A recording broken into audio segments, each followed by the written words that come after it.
I think there's a widespread recognition now that we need to do things differently, to re-engineer the way in which the system works. Too often I think people find that it's dysfunctional, that people often at a very vulnerable moment fall through gaps between different organisations.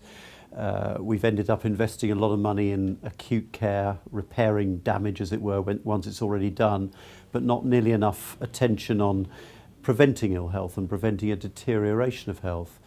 But I think the really exciting thing in Cornwall, which I think is really groundbreaking and leading the way, is this collaboration between the voluntary sector and the NHS and social care. And I think it recognises that the state can't and shouldn't try and do it all on its own. It's about a collaboration between community, families, individuals, and the state offering crucial support.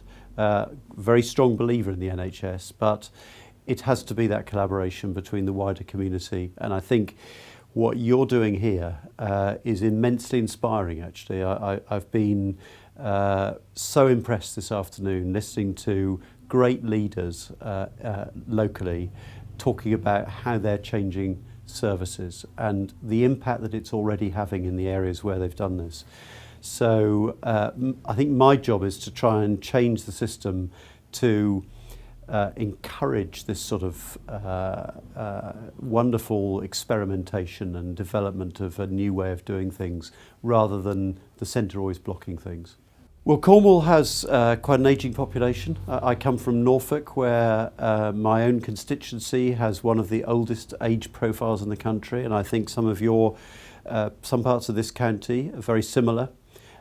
So we know that there are very many people living often for many years with multiple chronic conditions, and often a mix of mental health and physical health. And the system as it's currently designed, it doesn't meet their needs very well. Too often they fall through the gaps. So that's a massive challenge, and it's growing. We're seeing more people with greater frailty. And if we don't change, then those people will be badly let down.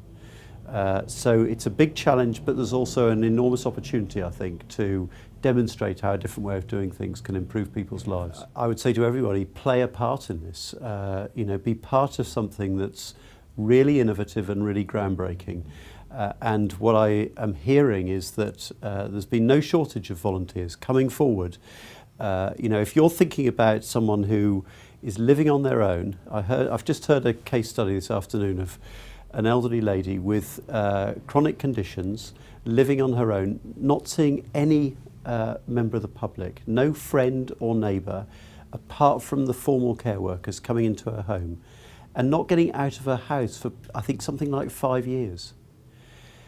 If you bring back companionship for that lady, if you get her out of her house, get her to visit Sainsbury's, as I was hearing earlier, like all the rest of us do, start to give her life back again, give her a bit of well-being, then it reduces the dependency. Most important of all, it gives her something to live for, but it reduces the cost as well, and it ensures that our system is sustainable. Now the big challenge is to make that work across the whole county, and they will take it step by step. They won't bite off more than they can chew.